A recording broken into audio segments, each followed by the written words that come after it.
voilà pour ce qui est de la demande. On va parler plus rapidement du deuxième acteur qui est celui des consommateurs, pas des consommateurs, mais des producteurs ou des entreprises. Pourquoi on en parle plus rapidement? C'est simplement que toute la démonstration que je viens de vous faire présentement s'applique intégralement au cas des comportements des producteurs. La différence près, c'est que leur comportement leur représentation va être différente, donc la manière de tracer la droite, mais aussi l'interprétation qui est derrière, bien entendu, qui est différente. Donc, allons-y. Donc, les producteurs, eux, cherchent maintenant à maximiser leur profit. Vous vous rappelez tout à l'heure, quand je parlais des consommateurs, on parlait plutôt oui, aussi d'une maximisation, mais c'était pas du profit, c'était du bonheur. Le profit, c'est quoi? Bien, ça veut dire profit, c'est égal au prix fois la quantité, donc le prix d'un bien fois sa quantité, moins moins ses coûts. Et dans certaines vidéos, entre autres celle avec la CPP, je vous expliquais notamment que les coûts suivent ce qu'on appelle la loi des rendements décroissants, ou plutôt la loi des coûts croissants. Donc, à mesure qu'une production tend à augmenter, et ça c'est en général, on a que le coût, en fonction de la quantité, tend à augmenter lui aussi. Donc, ayez toujours ça en tête lorsqu'on va comprendre et analyser le comportement des producteurs. Ça va expliquer entre autres pourquoi certaines entreprises cessent leurs activités et pourquoi d'autres se mettent en fait à produire. Donc, l'offre représente quelle quantité les producteurs veulent et peuvent vendre à différents prix sur le marché. Donc, eux, leur objectif, c'est de satisfaire le consommateur en leur vendant des produits dont ils ont besoin. Une entreprise qui décide de créer un bien ou de fabriquer un bien dont personne ne se sert, c'est de valeur, mais cette entreprise-là ne survivra pas longtemps. Donc, son objectif, c'est toujours de faire du profit. Même, ça, c'est une discussion que j'avais régulièrement, à savoir, est-ce qu'un OBNL, donc un organisme à but non lucratif, a pour objectif de dégager un certain profit? Ben, moi, dans ma conception, oui, parce que même un OBNL, donc, dont l'objectif n'est pas de faire du profit, doit dégager un revenu qui est supérieur à ses coûts. Donc, le profit doit être supérieur à 0, sinon, elle fermerait. Donc, toutes les entreprises ont pour objectif de faire de l'argent, mais certaines fois, ce n'est pas l'objectif principal, c'est un objectif parmi tant d'autres. Donc, même titre que tout à l'heure, il est possible de représenter l'offre à l'aide d'un graphique, quantité offerte, prix aussi. Donc, on va distinguer deux termes. Ça, j'ai pas mis mes étoiles, mais c'est super important, comme tout à l'heure. Quantité offerte. Quantité offerte, c'est plutôt la quantité d'un bien ou service que les vendeurs sont prêts à vendre à un prix donné. Donc, pour $1, ben peut-être que deux entreprises vont être prêtes à produire 2 unités. On va y venir. La courbe d'offre, elle, donc, représente l'ensemble de toutes les quantités offertes, donc de tous les points, de toutes les quantités en fonction de tous les prix, de biens et services, c'est ce qui est écrit ici. Elle illustre le barème de l'offre que je vous présente ici. Donc, c'est la même chose que la demande, barème de l'offre. Excusez, parce que je pense... Voilà, barème de l'offre. Ici, on reprend l'exemple du marché de l'essence canadienne. Je vous rappelle, ça, ce sont des chiffres totalement fictifs. Ici, on retrouve Petro-Canada, Couche-Tard, Bonissoir, qui sont 3 entreprises différentes. Et moi, en tant que sondeur ou économiste, je suis allé voir ces entreprises, pas pour de vrai, là, mais je suis allé voir ces entreprises pour les interroger. À savoir, par exemple, si le prix du marché était de 1$, quelle quantité, toi, Petro-Canada, t'achèterais? Eh bien, elle m'a répondu 80. Couche-Tard, 20. Bonissoir a dit, moi, je produis pas. 1$, ça vaut pas la peine. Donc, j'ai fait ça pour tous les niveaux de prix, pour toutes les entreprises, et vous voyez la conséquence. C'est qu'à mesure que le prix augmente, la quantité offerte tend à augmenter aussi. Et ça, c'est vrai. Puis il y a même des entreprises qui arrivent à produire à 0, vous ne produisez pas. Vous êtes sorti du marché, donc vous n'êtes pas actif. Mais excusez-moi. C'est pour ça qu'à partir de 1,50$, là, on a une entrée d'une nouvelle entreprise qui est Bonissoir. Donc, au même titre que la demande, ça, ce sont des offres individuelles, donc des plans de production. Et on va faire la somme de 80 plus 20 plus 0 va être égal à 100, au même titre que 100 plus 40, nanana. Là, on va vraiment être du côté de l'entreprise, non du côté des consommateurs. Ça va impliquer que, normalement, plus le prix d'un bien augmente, plus les entreprises vont avoir tendance à vouloir en produire. L'exemple que je vous dirais typique de ce temps-ci, exemple, puis moi je vous invite à la prendre en note, ce sont les masques. Il y a eu, en mars dernier et même en février, il y a une pénurie mondiale de masques. Les prix ont littéralement explosé. Ce qui fait en sorte qu'aujourd'hui, remarquez sur Facebook Market, un peu partout, tout le monde s'est mis à vendre des masques. C'est aussi vrai pour le gel hydroalcoolique, donc ce qui vous sert à vous laver les mains. C'est la même histoire qui est survenue, pénurie de gel, et vous voyez même les entreprises qui produisent des bières comme Beamer s'est mis à produire en fait du gel hydraulique. Pourquoi? Parce que son prix a augmenté de façon importante. Donc, mouvement le long, même principe que tout à l'heure. Là, je vais y aller très rapidement. Je n'irai pas à l'échelle. C'est juste pour vous dire, mêmes étapes que tout à l'heure, prix quantité. On va voir le marché ici, toujours important. Vous pouvez marquer dans ce cas-ci cours pas d'offre, puisqu'on a seulement l'offre. La différence, donc on est de 1 à 3. Ben, finalement, je vais faire de 1, 2 et jusqu'à 3. Et notre maximum ici est beaucoup plus élevé. Il sera à peu près à 400, ce qui veut dire ici 200. Là, vous allez dire pourquoi il divise ses axes de même, il est bien fatigant. Non, c'est parce que je me mets toujours au maximum pour pas être pris. Donc, si je vois que 400, honnêtement, ça change vraiment rien, c'est libre à vous. Donc, on regarde à 1$, on est à 100. Point ici, donc je vais le nommer point A, B, C, D, puis E. Ça, c'est mon point A. Mon point B, à 1,50$, je suis à 140, donc 105 doit être à peu près ici. Ça, c'est mon point B. À 2$, je suis à 210, donc 210 doit être à peu près là. À 2,50$, oui, nous sommes à 280. Et finalement, à 3$, nous sommes à 350, donc à peu près ici. Donc, voyez-vous, pour tracer ma droite, maintenant, ce que je vais faire, c'est que je vais lier tous mes points ensemble et regarder ce qui arrive. Évidemment, il faut que j'identifie mon axe. 1, eh bien, elle est à pente positive. Positive. Ça, c'est important de s'en rappeler. Donc, un mouvement le long. Donc, on va parler ici, je vais changer une petite couleur, d'une augmentation des prix. Donc, on va passer de 1 au point A au point B, A, B, C, D, puis E. Et on va parler également d'une diminution des prix et de ce que cela entraîne. Donc, diminution. Donc, on va passer du point D au point E. Commençons par justement celui-ci. Donc, nous étions par exemple à 3$. Chute du prix du pétrole. Baisse des prix du marché, je m'excuse. Qu'est-ce qui arrive? Ben, on va se déplacer le long. Donc, on va être maintenant rendu ici. Nous étions ici, on se déplace le long. Pourquoi on se déplace le long? Parce qu'encore une nouvelle fois, on regarde pour un nouveau prix, quelle serait la nouvelle quantité offerte par les entreprises. Ensuite, pour le rouge, on passe de A à B.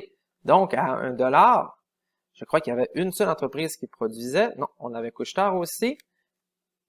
Donc, le fait de passer de ça à ici. Donc, un autre déplacement, le long. Donc, ça, c'est une augmentation.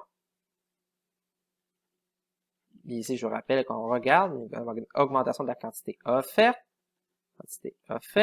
Et ici, une baisse des prix entraîne une diminution de la quantité offerte. Donc, on parle de mouvement le long, puisqu'il est possible de savoir avec assez exactitude, ici, surtout avec notre tableau, en fonction des prix, mettons d'augmenter de 1 à 1,50$, on voit que la quantité offerte augmente bien. Donc, c'est pas à tous les niveaux de prix qu'il y a une augmentation, c'est seulement de 1$ à 1,50$. La loi de l'offre, une loi très importante, celle-ci désigne en fait la chose suivante, c'est si le prix d'une chose augmente, d'un bien et service, eh bien, il va juste y avoir plus d'entreprises, donc les quantités offertes devraient suivre. Donc, il va y avoir plus de biens et services qui vont être mis en marché. À l'inverse, donc, c'est que si le prix diminue, il y a des entreprises qui vont devoir fermer puisque les profits sont moins importants. Ce qui veut dire ici, c'est que c'est une corrélation positive, donc une association de deux éléments qui est positif. Donc, la pente est positive. Voilà.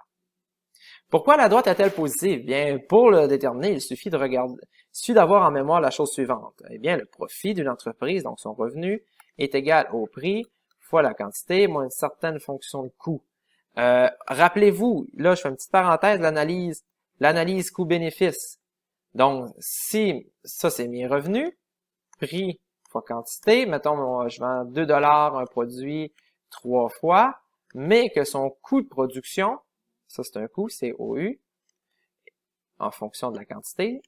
Maintenant, son coût de production, je ne sais pas moi, il serait de, mettons, mes 3 unités, de 1$, ben 3, ça fait 6 moins 3. On voit qu'on fait quand même un profit de 3$. Donc, l'explication qu'il y a derrière ici tient de ces deux éléments-là. Plus le profit futur d'une entreprise va être important, donc plus les revenus futurs risquent d'être importants, plus les entreprises existantes, bien, vont produire. Ça, c'est ce qu'on voyait dans le tableau que vous voyez juste ici. Donc, ça, je vais faire un X. C'est ce qu'on va retrouver ici. Donc, à mesure que le prix augmente, ce qu'on voit, c'est que les quantités des entreprises existantes augmentent aussi, donc les quantités offertes. L'autre explication, je vais juste retrouver mon crayon, j'avais ici. L'autre explication, donc ça c'est, on pourrait dire un A, ça c'est A2, ben, il va y avoir une entrée de nouvelles entreprises. Devant les profits possibles, de nouvelles entreprises vont naître. Et je vous rappelle que nous sommes en concurrence parfaite, ce qui signifie que tout le monde est en mesure d'imiter le produit et de se lancer une entreprise. Donc, c'est pour cette raison-là que dès qu'il y a des possibilités, quelles qu'elles soient, de faire du profit, tous les gens qui vont désirer faire du profit vont rentrer sur le marché sans problème. Donc, deux raisons que je vous demande de savoir, très important, plus les entreprises existantes vont produire, donc une augmentation de la quantité, ce qui va se traduire par une augmentation de la quantité offerte, et l'entrée de nouvelles entreprises, bien s'il y a de nouvelles entreprises qui arrivent sur le marché, évidemment, elles vont en mettre plus en vente. Bon, maintenant, en ce qui concerne les déterminants de l'offre, on va procéder de la même façon qu'avec les consommateurs, mais on va y aller de façon beaucoup plus rapide, étant donné que vous avez déjà une idée et une intuition comment procéder. Donc, je vais juste activer, voilà. Donc, le déplacement de l'offre, en fait, on va se donner, on va se tracer une droite. N'oubliez pas, c'est toujours le prix, c'est toujours la quantité, on se donne un titre, offre. On se rappelle que le point de départ est ici, puis la droite d'offre va être comme ceci. Elle pourrait être courbée, un peu comme la droite de la demande, elle peut être en escalier aussi, ça pose pas de problème. Offre 1, je vais vous représenter graphiquement d'abord une diminution de l'offre. Donc, je vous rappelle que de ce côté, là, c'est la gauche. De celui-ci, c'est la droite. Donc, on parle d'une diminution, ça signifie que pour tous les niveaux de prix, O2, la quantité offerte diminue. Exactement comme la même interprétation qu'avec la droite de la demande. Donc, on parle d'une diminution de l'offre. Donc, si j'avais à nous faire un petit tableau, de toute façon, on va faire un exemple tout à l'heure. Un tableau aux deux entrées. Ça, c'est mes prix. 1, 2, 3, 4. Ça, c'est mes quantités offertes. 1, on va dire à 1, je sais pas moi, 2, 4, 6, 8. Donc, c'est ma droite O1 ici que vous voyez. Ça, c'est pas un D, mais c'est un O. À ma droite, ensuite, O2, ça va plutôt être 1, 2, 3 et 4. Donc, effectivement, ici, pour le même niveau des prix, $, eh bien, la quantité a tout simplement diminué. Et ça, c'est vrai pour tous les niveaux de prix, ce qui signifie qu'on a une nouvelle droite d'offre. Donc, c'est pour ça qu'on en trace une toute autre, une toute nouvelle. Ensuite, une augmentation cette fois. Puis là, je donne pas d'explication pourquoi une augmenterait, pourquoi l'autre diminuerait. C'est simplement l'objectif ici de comprendre les déplacements. Plutôt 4, 8, 12. Pourquoi ces chiffres? Je vous rappelle que c'est arbitraire. C'est simplement pour représenter la droite d'offre. 3, lorsque cette dernière augmente. Donc, on va dire qu'elle augmente vers la droite et qu'elle diminue vers la gauche. Certaines fois, vous allez m'entendre dire aussi qu'on rentre dans le graphique. Ça, c'est le cas où, par exemple, je vais juste retracer un peu plus bas pour que vous puissiez comprendre pourquoi je parle de rentrer versus de sortir du graphique. c'est que si je démarre de mon origine et que je me rentre, donc je prends ma droite, que vous voyez dans mon écran, comme ça, et que je la déplace vers l'intérieur du graphique, donc vers son origine, moi, dans ma tête, c'est comme s'il rentrait dans le graphique, donc on rentre dans les axes, versus que lorsqu'on on va vers l'extérieur, on parle plutôt d'une augmentation, donc on s'éloigne de l'origine. Donc, ici, le but était simplement de vous montrer les différents déplacements possibles de la courbe d'offre. Donc, maintenant, parlons-en de ces déplacements de la courbe. Donc, qu'est-ce qui va faire en sorte que les entreprises vont plus ou moins augmenter l'offre globale sur le marché? Il y en a plusieurs, je vous laisse les lire dans votre manuel, très sincèrement. C'est beaucoup plus rapide que moi passer mon temps à vous les expliquer. Il y a juste cette notion-là de produits complémentaires et substituts de production que je crois qui sont brièvement expliqués. J'ai une capsule vidéo complémentaire qui vous permet d'approfondir vos connaissances. Rapidement, quand on parle des prix des intrants, c'est la matière première, donc par exemple le coût du pétrole, le coût du sable, de l'eau, etc. Toutes choses étant égales par ailleurs, si ça vous coûte plus cher produire un bien et service, normalement vous allez moins en offrir. En fait, si on regarde au niveau du marché, il va moins en avoir de disponibles. Pourquoi? Mais c'est parce qu'il y a des entreprises qui ne sont pas en mesure de supporter l'augmentation de ces coûts. Donc, voilà. Puis pour illustrer, en fait, un déplacement avec un exemple concret, on va se servir de celui-ci, le nombre de vendeurs présents sur le marché. Donc, la façon de voir les choses. Je vous rappelle, toujours important, prix, quantité, donner un titre, le marché. Habituez-vous à le faire parce que je vais vous le demander dans le prochain travail pratique de me dessiner correctement. On se fait une droite initiale, 0,1. On va supposer ici le phénomène suivant. On va dire que le marché des pétrolières, le marché du pétrole ou de l'essence, va doubler. Donc, tout d'un coup, je m'amuse à copier-coller Petro-Canada. Donc, on double Petro-Canada, on double Couche-Tard, on double Bonissoir. Ben, qu'est-ce qui va arriver? Donc, ça, c'est ma première quantité offerte. On va encore une fois diviser, là, je vais faire une case sur DAX. On a le droit de faire ça. En 100, le maximum qu'on va se rendre ici, c'est 400, que voici. Donc, on est à 100 à partir d'ici. Donc, ici, on va diviser ça en 3, 200, 300. Donc, 200, 300. Vous, prenez la peine de le faire à l'échelle, c'est vraiment plus simple. 1, 2, 3. Vous voyez, je me suis gouré un peu. 3, ça va être plutôt 2,5. Ça va rester 2. 1,5 ici, 1. Bon, c'est à peu près là, mais on comprend le principe. Donc, j'ai retracé ma droite. Donc, à 3, on est effectivement, dans ce cas-ci, à 350 ou à peu près. Ensuite, à 2,5. Là, je regarde ici. Là. À 2,5, on est à peu près à 280. Donc, ma droite, normalement, devrait ressembler à une droite de ce type. Qu'est-ce qui arrive si je double? On va se poser la question. 2 fois plus d'entreprises qui rentrent sur le marché, eh bien, elles n'ont pas changé leurs préférences, leurs revenus n'ont pas changé, leur fonction de coût non plus, ce qui veut dire au final qu'elles vont me dire les mêmes réponses, mais 2 fois. Donc, au lieu d'avoir ça, on va avoir 200 ici, on va avoir 280, on va avoir 410, on va avoir 560, et évidemment ici, on va avoir 700. Donc, si je prends point par point, quand je dis que pour tout prix, la quantité a augmenté, donc de 1, on est rendu à 200, ici, de 1,50 $, on est rendu à 2,80 $. De 2 $, on est rendu maintenant à 210, que vous voyez. Oh, peut-être. Ah, 280, excusez. Non. De 2 $, on est rendu à 410. Bon, ça semblait aussi. Etc. Là, je continuerai mes points ici. En les reliant ensemble, donc pour tout niveau de prix, on va avoir une toute nouvelle droite d'offre. On va appeler la droite d'offre 2. Quantité offerte 2.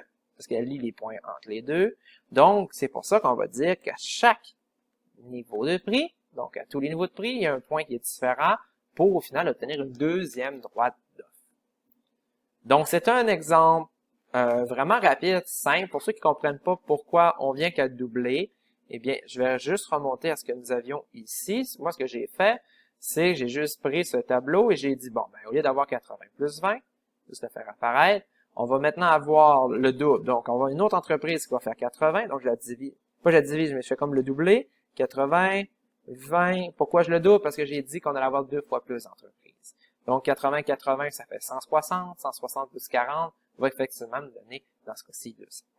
Donc, c'est un exemple de qu'est-ce qui arrive quand, dans ce cas-ci, il y a plus d'entreprises qui rentrent sur le marché.